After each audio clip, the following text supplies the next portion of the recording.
magandang gabi mga bossing. Napanood nyo naman ho siguro yung trial kanina. 'Di ba? Bago pa nagsalita si Congresswoman Luistro. Dati sinabi ko na malabong dumating, 'di ba? Si Sayad. Kasi hindi talaga ano yan eh, wala naman siya may sasagot, pati yung mga abogado, walang dumating.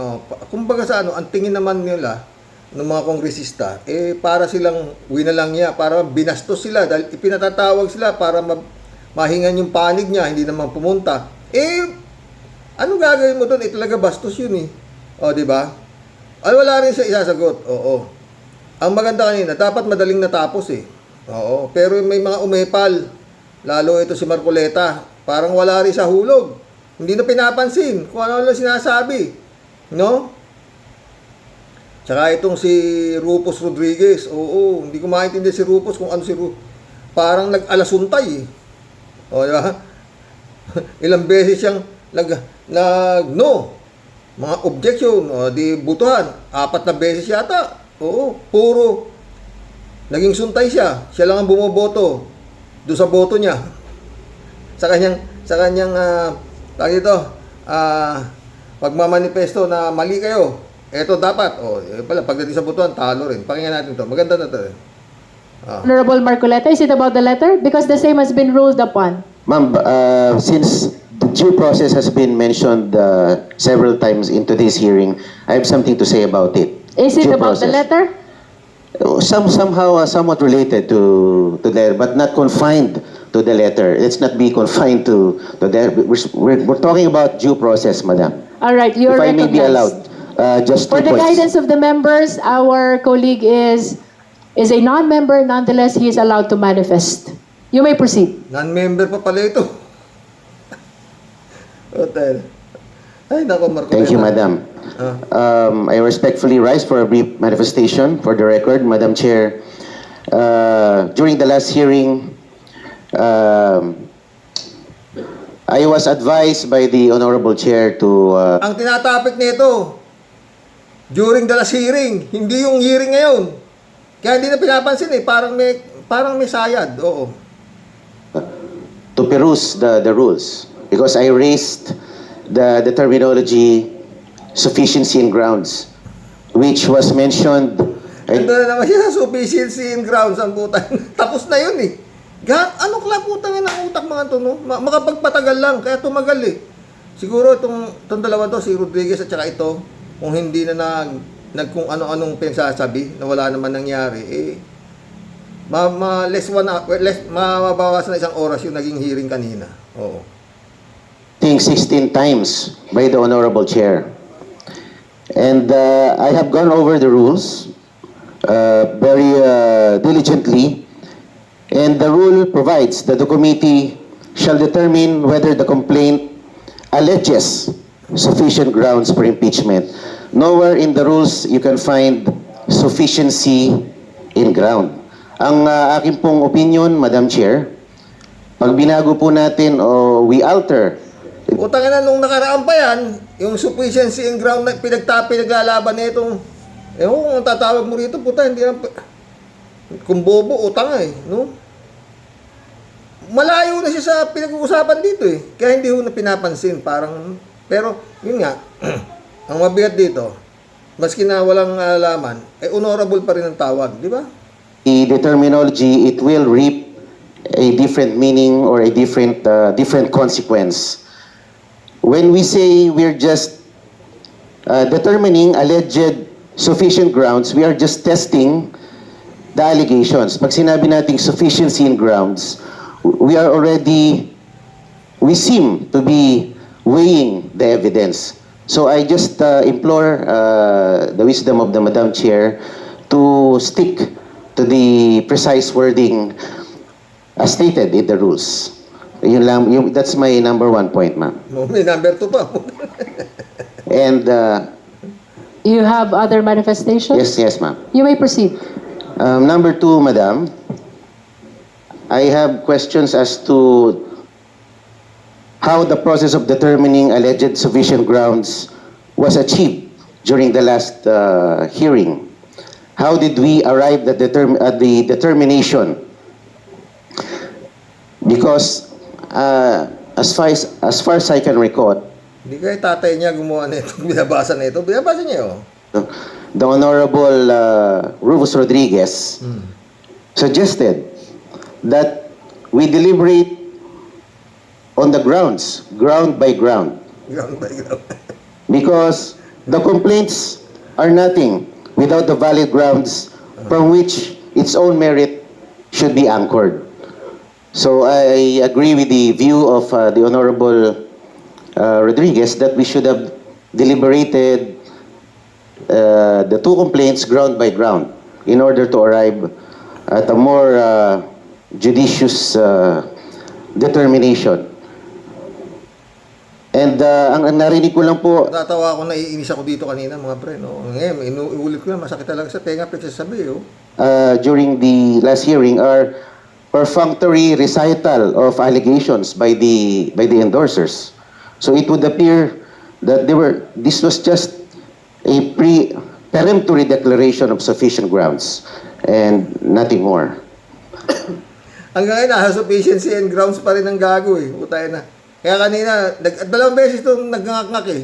Eh sabi ni Congresswoman Ruistro, huwag ka nang bumalik sa nakaraan. Dito tayo sa pinag-uusapan, malayong inaano eh. Pero tuloy pa rin siya sa kanyang katangahan. Yun lang po, ang aking pong pakiwari, we should be not abbreviating due process because the ruling on Duterte versus House of Representatives stated that due process and the constitutional limitations should always be present at every stage of the impeachment process. That's all, Madam Chair. The committee notes all the manifestation of the Honorable Marcoleta. Now we proceed to our pending motions and or requests before the... Hindi, di ba? O, noted na lang yung sinasabi nito si Honorable Marcoleta. Now we proceed na. Tama, istorbo lang, di ba? Justice Committee. The Honorable Joel Chua is recognized. Thank you, Madam Chair. Ito maganda mga friend. Joel Chua. Ang galing. Oo. Ang galing talaga. Pero pinakinggan niya si Rodriguez, ha? Oo. Kasi, umano naman si Rodriguez, nakialam na naman, eh. Pero pinatulan ni, pumayag si Joel Chua rito.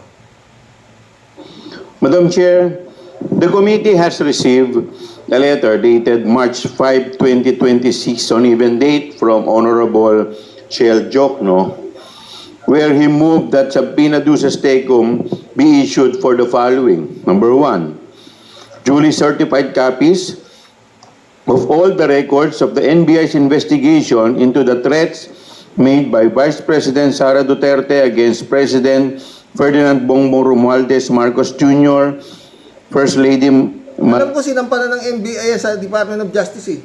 Yung threat na yan ni Sayad, eh. Oo. Ano nangyari, no?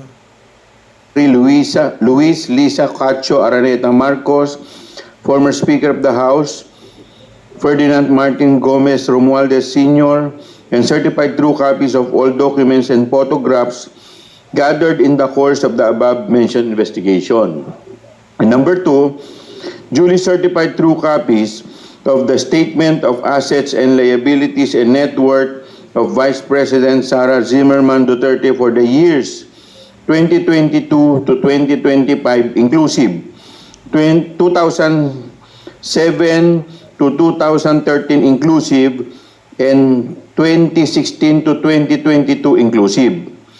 Madam Chair, considering that the requested documents are relevant and material to the impeachment proceeding, I so move that subpoena duces tecum be issued pursuant to the letter dated March 5, 2026. So move, Madam Chair. There is a motion to issue subpoena duces tecum to the NBI with respect to the records of its investigation into the threats made. Ang galing ni Jirbex Ruistro, mga friend. Ang galing. Ito mga dapat na kalidad na maging presidente.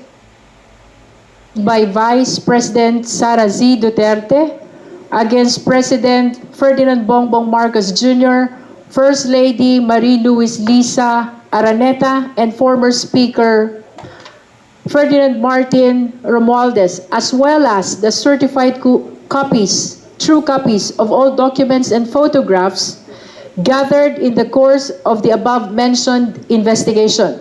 Similar motion is made with respect to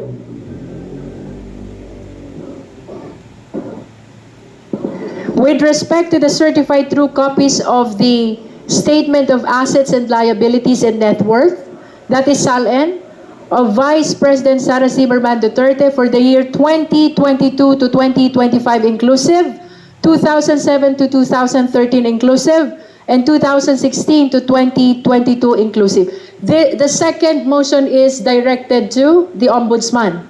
May I hear the confirmation of the Honorable Chua? For the SALN. Yes, Your Honor. The second subpoena is directed to the Ombudsman, that is with respect to the SALN of the Vice President. Do I hear a second? The same has been seconded. Madam Is there Chair. any objection? Madam Chair, The Honorable Yan si Rodriguez. Tawa ko ng tawa rito eh. Oh, wala rin nangyari ha. Ay, nako. Tuloy. Rodriguez. we cannot Are you objecting? manifestation first before I would make my. We cannot have two motions being proposed at the same time. Practically, there should be two motions. The first motion are the NBI findings. The second is the SALN. We should go one by one, Madam Chair, because I am going to agree to vote yes to the first one. The second one, it is a fishing expedition. It is not. There are no ultimate facts on the SALN of the Vice President. So I will vote no. I will object to the second one. The first one goes, Madam Chair. May So we should hear divide- from the... We should have two motions. Oh. Galing. Pero, bilang madaling kausap, si Chua, pumayag siya. Sige, gawin natin two motion. Instead of only one, two subject matters. Oh. Under our rules, in the rules of court, motions should only be on one subject matter. Yan. May we hear from our proponent? The Honorable Rodriguez is suggesting that there should be one motion per subpoena. Chua. Yes, I move that we vote Would you on, like to amend your yes, motion? I will amend my motion with respect to the. I move that we issue subpoena duces tecum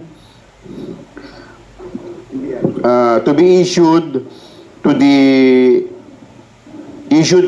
for the duly certified copies of all the records of the NBI's investigation into the threat made by the Vice President Sara Duterte against President Ferdinand Bongbong Marcos, and certified true copies of all documents and photographs gathered in the course of the above-mentioned investigation. And so move, Madam Chair. There is a motion to issue a subpoena to the National Bureau of Investigation. Ayun na yung una na ayaw nitong si Rodriguez na pagsamahin ni kayong dalawa. Kailangan isa-isa lang. O, di isa-isa. Sabi ni Chua, yung pala gusto mo tuloy. With respect to the records of investigation of threats made by the Vice President to the President, to First Lady, and to the former Speaker. Do I hear a second? Doon lang sa threat wala nang lusot ito si Sayad eh. Di ba? Siya sabi nga, isa lang dyan sa mga impeachment complaint na yan, ang lumusot. Impeach na siya eh. Oh. The same has been seconded. Is there any objection? Hearing none, the motion is approved. Okay. The committee secretary is directed to issue the necessary subpoena. Ata. The Honorable Chua.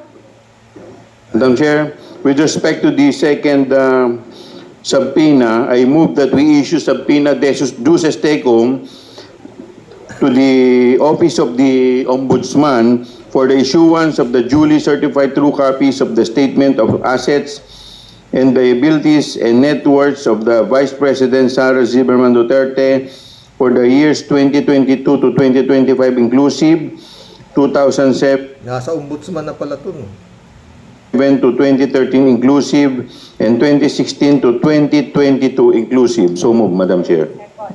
There is a motion for issuance of subpoena to the Ombudsman with respect to the salary of the Vice President from 2022 to 2025, 2007 to 2013, 2016 to 2022. The same has been seconded. Is there any objection? Madam Chair. Yan, yan. Is that an objection, I Honorable object. Rodriguez? I object. This is now a clear fishing expedition against the Vice President. Thank you. Considering that the motion has been objected to, we shall proceed to divide the House. Divide the House. Justice members, please be ready to vote. Those Alam niyo mga friend, no? Parang ang nangyayari rito, sino ang tanga dito? Si Rodriguez ba o yung bumoto ng Kampi kay Chua? Di ba? Parang gano'n, di ba? Oh, kasi fishing expedition yung sabi niya dito eh. Oh. Di butuhan na lang, sabi ni Congresswoman Luistro. Oh, yan yung mangyayari sa butuhan, ha? who are in favor of the motion for issuance of subpoena to the Ombudsman for the production of SALENs from 2022 to 2025, 2007 to 2013, and 2016 to 2022. Paano kasi magiging fishing expedition to? Kailangan nga itong mga records nito dahil ito ang magpapatunay na may ninakaw na pera ka ba ng bayan. Pero ito si Rodriguez, ewan ko anong gusto niya mangyari. Pero wala rin nangyari. Tignan mo nangyari. Naging suntay siya. Please raise your right hand.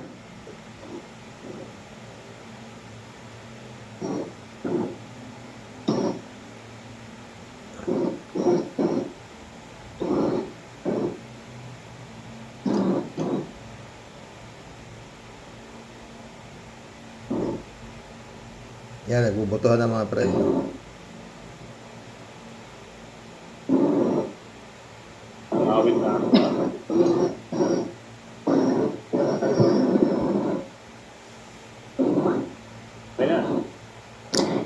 You may now put down your hands.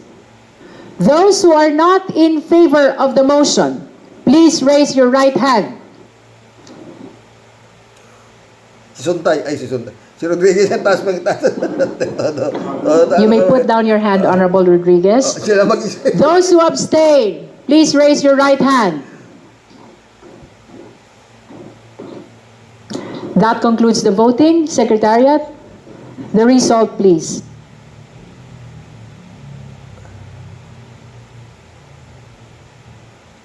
Resulta.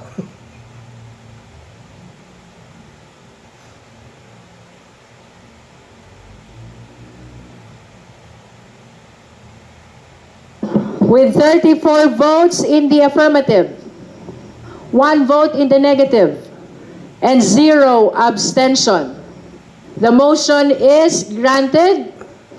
The committee is directed to issue subpoena duces tecum to the Ombudsman for the production of the SALN of the Vice President corresponding to the period of 2022 to 2025, 2007 to 2013, and 2016 to 2022. So ordered.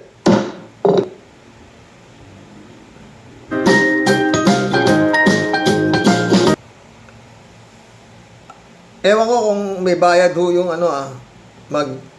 magkokontra ka.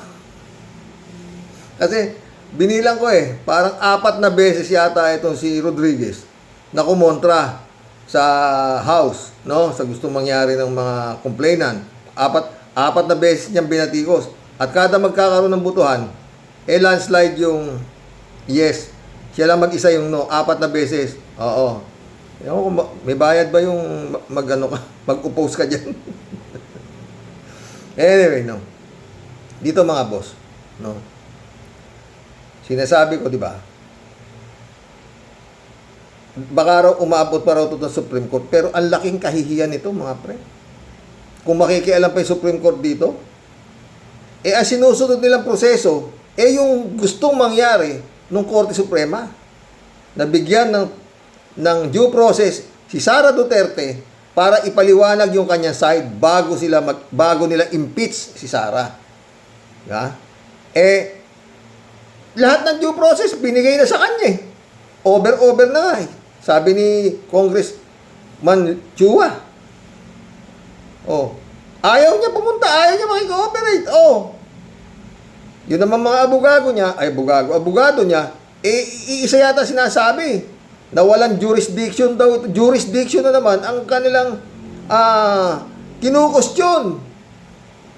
Oh, baka nga pupunta na naman Supreme Court kasi ang makakapag-stop na lang dito kung sakasakali nga ayon kila Justice Carpio at ayon din kila Congresswoman Luistro, kung makakasungkit sila ulit ng TRO doon sa Duterte Court, sa Supreme Court. Oo. Pero ito ho'y napakagarapal. Para makialam pa itong Korte Suprema na to sa isang paglilitis na yan ang kanilang sinabi. Kaya nag-ingat ng todo ang House para hindi nila malabag yung utos ng Korte Suprema.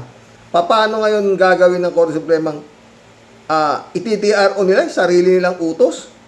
At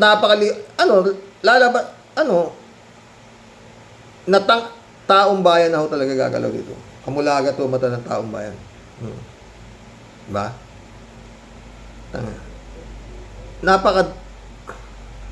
Siguro sumasakit na rin ulo ng Korte Suprema kung paano nila ngayon to. Tsak na sasampa to doon dahil kinu-question nga nila yung proceeding na to para sinasabi nila, meron silang sinasabi na parang hindi parehas, double standard, kasi raw si PBBM bakit daw hindi raw kumbaga sa gusto nila kung nagkaroon ng sufficiency in ground dito, magkaroon din ng sufficiency in ground dito kay PBBM yung mga reklamo. Pareha silang lilitisin. Ganun ang gusto mangyari. Neto si Sayad, tsaka ng mga abogado ni Sayad, hindi nga lumusot Pinagbutuhan nga yan At overwhelming naman ang nagsabi na hindi po pwede yung sinampang kaso nitong mga itong mga nagsampa ng kaso kay Bongbong, kay PBBM para ma-impeach si PBBM. Wala. Ni-reject ng Justice Committee ng Kongreso. Maliwanag. Di ba, mga friend? Kung ano yung binigay na pagkakataon doon sa KPBBM, pares lang Kaya lang nga, kulang. Kulang yung ebidensya, kumbaga sa kulang sa mantika o sa sahog yung kay PBBM na isinampa para ma-impeach si PBBM. Yun na nangyari doon. Samantalang etong kay Sayad, itong kay Sara, sobra-sobra na sa sahog. At luto-luto na dahil nung panakaraang na-impeach na to Di ba? Basta yan mga friend. Paulit-ulit ako. Kung sino ngayon ang hindi boboto sa Kongreso na, kasi nga, 315 daw sila di ba? Magkakaroon ng botohan. Kailangan ng 105 votes. Nung nakaraan, ang boto ng Kongreso, 215 yata o 260. So, ganun ang boto. Talagang, kaya hindi na nag-hearing pa. Diniretso na sa Senado. Ngayon, ayaw ng Korte Suprema ng ganun. Hindi ka pwede shortcut. Kailangan magkaroon kayo ng rito. Pasagutin ninyo si Sara para maipaliwanag niya yung side niya. Binigay naman yung gusto nang mangyari ng Korte Suprema. Kaya pinasasagot si Sara. Paano ka magbibigay ng TRO, Aber? Di ba, mga friend? Kaya yan, garapal yan. Pag nakakuha ng TRO yan sa Korte Suprema, garapal yan. Talagang ginarapal yan. TTRO nila, sariling ruling nila, TTRO nila. Di ba? Sa Senado, malamang din yan, talagang gagarapalin din yan. Doon, magkakagulo na doon sa Senado. Kaya, taong bayan na, magkakaroon yata ng parang people's rally sa labas habang nagkakaroon ng sa Senado. Kanina, meron na sa labas ng Kongreso na impeach Sara na, mga sinisigaw na doon Ganon din ang mangyayari sigurado sa Senado. Pero, Abril, matatapos nila ng Abril itong hearing nato sa Kongreso kaya siguro by, May sasampa na ho sa Senado itong itong impeachment na ito. Mai-impeach at mai-impeach siya dito sa Kongreso. Eh, napakalaki ng mga katarantaduhan kung hindi mai-impeach sa Kongreso. Kaya klase yung mga boto. Di ba? Sa tingin ko naman kanina, ginawa naman lahat ni Rufus Rodriguez. Ang kanya magagawa. Pero walang nangyari mga friend. Di ba? Talagang todas to. Pero yun nga, yan ang malalaman natin kung sino sa mga kongresista ang mas kinasunugin mo, Duterte sila. Ganon din sa Senado. Yun lang yun. Kaya taong bayan, kamasid, paulit-ulit, mga ito ay mga public servant lang ho natin. Sila ho ay dapat magsilbi sa mga Filipino people, hindi kay Duterte. Hindi dito, eto. Yan mo kung anong pagsasabi nito. Marami siyang kakulangan bilang presidente. Hindi lamang sa pagbibigay ng simpatya at empathy sa ating mga kababayan. More than that ay yung problema at skandalo sa paggamit ng pera ng bayan. Marami siyang kakulangan bilang presidente. Hindi lamang Putangin na, kapal din ang mukha na ito, putangin na. Sa totoo lang, mapapamura ka.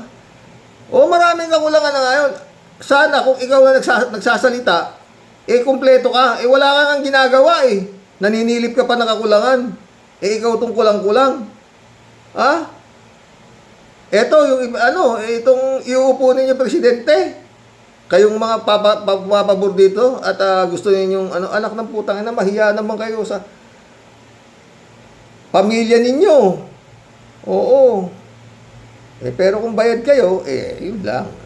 Ano ba naman yung meron kayo tagkakalahating bilyon dyan? Madali naman kausap ang sambayan ng Pilipino na nagugutom man dyan. Ibibayad sa inyo. Di panalo na naman kayo sa darating na eleksyon. Di ba? Kung ito nga, isinisigaw pa ito Mantakin mo. Kakulangan daw sa sinasabi mo? sa pagbibigay ng simpatya at empathy sa ating mga kababayan. More than that ay yung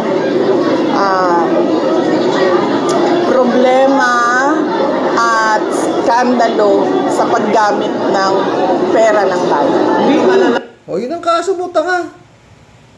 Iskandalo sa paggamit ng pera ng bayan. Kaya nga hinahanap yung salin mo. Wala talaga mga friend, no? Hindi ko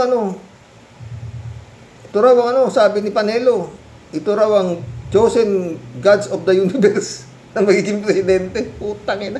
Ano ba yan? Anak ng putang ina. Lord, pag hindi ka naman, grabe na mga friend. Pero paulit-ulit, meron pa rin mga sumisigaw ng Duterte, Duterte. No? Basta yun lang yan mga friend. Napakalaking kagarapalan pag ito ay hindi na guilty sa Senado.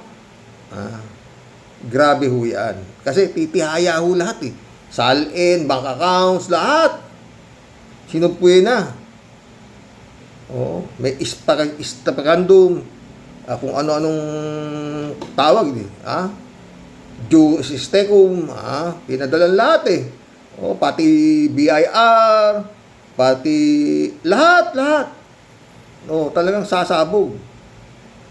Yung Madriaga kanina, dagwala na naman si Rodriguez.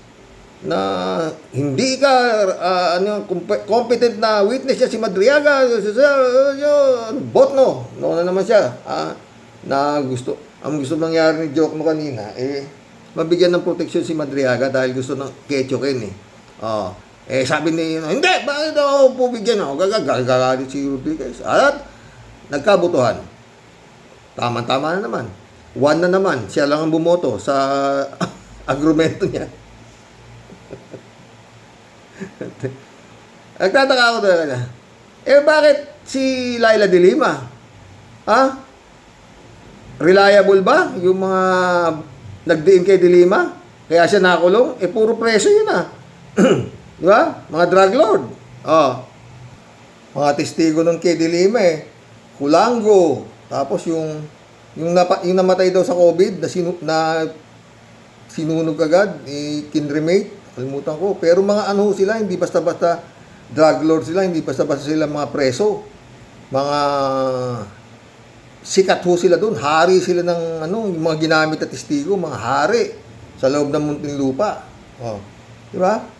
Tapos ngayon si Madriaga papatayin Yun, hindi pwede patayin yun, mga sila Kulango Bakit? Sila mga hari doon sa Muntinlupa Oh, na ginamit di ba? Kulab na tayo mga friend, ha? Basta yan. Pag nakalusot si Sara at nakapag-file ng candidacy, putang na, lahat ho itong pinanunood natin ay isang malaking moro-moro. Yun na ho yun. Wala na iba. Sa ganyang klaseng kaso, oo, tapos paniniwalaan ng tao yung ia-acquit siya sa Senado, hindi ko katanggap-tanggap yan. Librado Ludovico, shout out. Good morning, Karox, and all warriors watching from Edmonton, Alberta, Canada. God bless po, stay safe and healthy. Sa tingin ko, Karox, dumalo man si Sayad, baka isasagot niyan, pinupolitika lang siya. Ganun ang magiging sagot Yun naman ang sagot, yun ang lahat halos Kalat ni Baya, shout out. Michael Edwin Mike, shout out, my friend. Good evening, Kasani. Hagupitin mo sila, Kasani. Huwag mong tantanan ang mga ungas na yan. God bless your family. God bless kalat niya. David Allen Mendoza, shout out. Good evening po, Karox. Hindi po pupunta yan si Inday Sayad. Tamo, nagmumukhang ogag lang siya doon. Totoo, magiging wala siya tanga ron dati naman tanga mukhang tanga Siya lang nagsasabing matalino siya Lahat nagtataka kung abogado ba talaga yan, di ba? Mayroon ba abogado sa paking mo yung sheriff, kundi kasi raulo? Di ba? May abogado bang murahin mo yung Diyos, kundi yung gago rin yung tatay niyan? Mga demonyo talaga sila yan. Tama sabi ni Digong, doon sila sa impyerno magkikita-kita. Mary Lebron, good evening, Sir Rox. No escaping ads. Ano to? Pilger Vlogs, shout out. Kung pupunta, wala din naman niyang sasagot. Tama ka dyan, Pilger Vlogs. Ang sasagot niyan. Si Rodriguez nga, hindi nga umubro Si Sayad pa. Sabi Dali Mendoza rito. Meron naman pong isasagot yan, no comment. Tama ka dyan. Yun ang sagot niya, puro no comment. Tangina. Tapos, presidente niya yan, putang ina, mahiya kayo, putang ina, yung gusto niyong presidente. Ang ina naman. Alejandro Vidal, shout out. Comments ko, Karox. Anong Diyos ko? Diyos me kamo. Idamay mo ang karamihan, Karox. Pambihira, Karox. Nadulas ka na naman. Idamay mo ako at iba pa. Karox. Good luck, Karox. Good luck, Alejandro Vidal. Oo naman. Tayo lahat. Rodelia Alpiloro. Hello po, Sir Rox. Tama po kayo sa lahat ng sinasabi kay Sara Lustay. Milagro pag di dumalo sa unang hearing. Abangan natin bukas kung susulpot si Lustay. Ang gulo talaga ng mga politika natin, Sir. Talagang talamak ang mga naglilingkod sa ating inang bayan. Naway, Lord, lalo na po sa gitna ng silangan, ingat and God bless po. Elizabeth Iscare, shout out. Good morning, Sir Rox. Di naman pupunta yan si Sarang Buwang na yan sa hearing. Buwang nga At pag pumunta yan dyan, magkakalat lang yan ng kanyang pagkabuwang. Totoo yan. At yan nga mabibisto kung anong kapasidad ng utak nitong ating Vice Presidente. Dyan mabibisto siya Di ba, wala talagang baliw nga pa. Minado naman siya, krung-krung siya, di ba? Elizabeth Iscariol ito. Yan naman si Marcolecta. Kulang na lang halikan niya, pati puwet ng mga dutae. Totoo. At baka daw palitan ang pagkahiro ni Rizal at si Digong daw ay papalit. Isang mamamatay tao, bastos, minumura ang Panginoon. Wow talaga. Sana magpagawa na lang itong mga pro Duterte ng isang rebulto ni Digong at doon siya magdasal sa puon niya. Ganun nga. Friend Shervin Sapeda, shout out. July 7 Alcantara, Christiansen, Analisa Apolinar, shout out sa inyo mga friend ha. Sabi ni Tia Delio, Rox, aasa pa ba tayo talaga dyan? Aasa pa po ba tayo talaga na yan pong si susulpot at sa hearing para magkalat ng po ng banyang baho? O yun nga, tawan-tawa Tia Delio. Di siyempre pa, hindi di ba Sir Rox? Alam niya naman po ang galawan ng mga ganyang eksena, Sir Rox. Para po dun sa mga buhayang hagom na katulad din niya, alam niya pong ang labanan kwarta-kwarta at puro lang po kwarta. Anong hustisya? Ang pinagsasabi nyo, ha? Ako ang reyna ng kadiliman, kaya wala kayong karapatan na ako kantiin o paratangan ng puro kasinungalingan. Doon po sa mahal nating kababayan na matagal na pong nahihipnotismo at mga bulag po sa papaniwala sa pagsamba sa kanilang poon na halimaw ba matauhan na sana po kayo bago pa po dumating ang panahon. Lahat po tayo nakalubog at nilalamon na po tayo ng kumunoy. Kung gusto niyo po talaga na siya ang maging pinuno nyo, parang awa nyo na ano po. Wag niyo po kaming idamay, lalong-lalo na ang mga kabataan na siguradong tatamaan po ng lupit ng paghihiganti ni Satanas. Totoo. Mas mabuti pa pong kayo na po ang bumigti sa sarili ninyo kaysa ito pong halimaw na Judas na ito ang magparusa po sa inyo. Hindi po yan nagbibiro, puro paghihiganti po ang nasa at puro po kasamaan ang laman ng utak ng pamilyang yan. Sana lang po Sir Rox hindi po hayaan ni dilat mata makalusot po yan sa balota. Kasi pag nagkataon, patay kang bata ka. Paglusot sa kamada, uupo ang reyna. Lahat ng kalaban ay tutugisin niya. Pati ang ombudsman ay buburahin niya. Kaya ngayon pa lang, kuting, kumanda ka. Pag resback ni Sayad, nako, lagot ka. Gat may oras pa. Sana'y kumilos na bago ka bawian ng buruhang impakta. Totoo yan, Tia Deli. Ganda ng tula mo, ha? Ako dito kay Kuting. Retiring soon, shout out. Boss, ang paghiganti at back to power ang gusto ng mga Duterte. Ingat ka, inday ka. Ingat ka, inday kay GMA at baka kunin mo pang BP yan. Baka traidoring ka ni Gloria gaya ginawa niya kay Erap. Problema po na 2028 election ang mga butanting mga gago at Comelec. Yun ang problema talagang malaki, no? Shirley Jaser, magandang buhay mga ka-warriors. Excited na ako sa impeachment ni Inday Lustay. Mary Grace Piatos.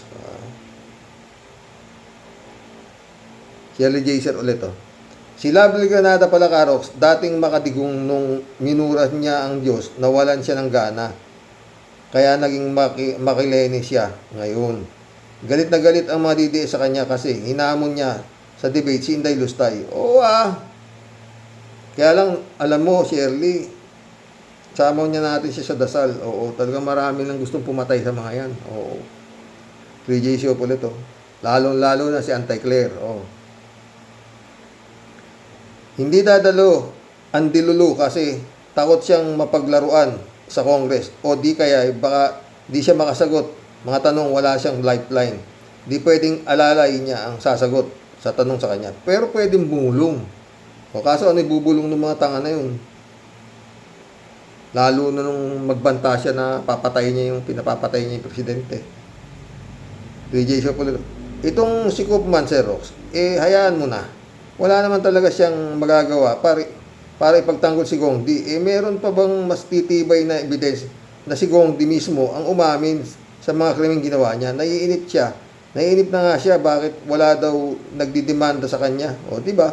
Bakit di raw siya itimanda? Oy Gongdi, may nagdidemanda nga sa'yo. Kaso, mga alaga mo ang nasa korte. Kaya paano ka makukonvict? Yun nga, kaya ang tadhana, ang gumawa ng paraan para madakip ka at dalhin sa ICC para yung mga aliporis mo dehin sa kanyang manipulahin ng ICC. Hindi mo, kung dito nilitis yan po tayo na si Gongdi, di ganyan na mangyayari. Ito pa si Sayad pa lang, ganyan na nangyayari, di ba?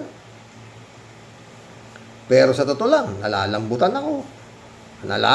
ako sa nagalaw nung mga kasi kay Trillanes hanggang ngayon wala sa namisin ng Pakepulong tsaka kay Manscarpio. Ako. Ay nako.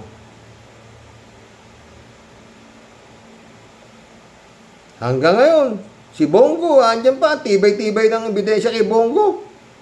Hindi man ho tayo nagagaling-galingan, po tayo na. Yung tatay niya, Christopher Bongo, nakalagay doon sa lisensya nung kanyang mga kontratista doon sa Davao. Ano ba yan? Tangina, kailangan pa ba i-memorize yan? Ang putang ina, ano yan? Ha?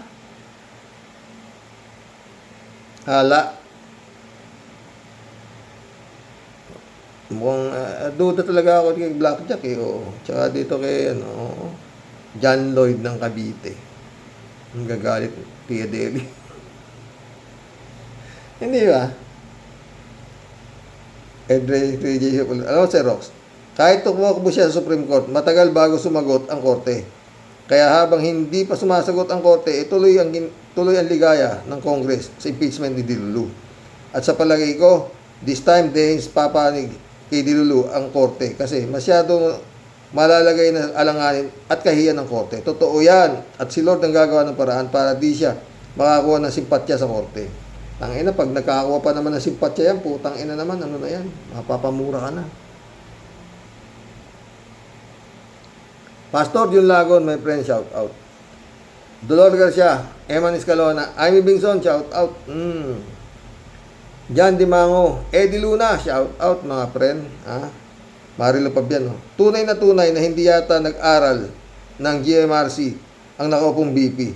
No respect sumagot kaya hindi talaga siya rapat mamuno bilang mataas na leader ating sobrang nakaka-disappoint talaga ang ugali niya. Good day po tayo at sa ating mga ka-warriors. Good day, Marilo Castro.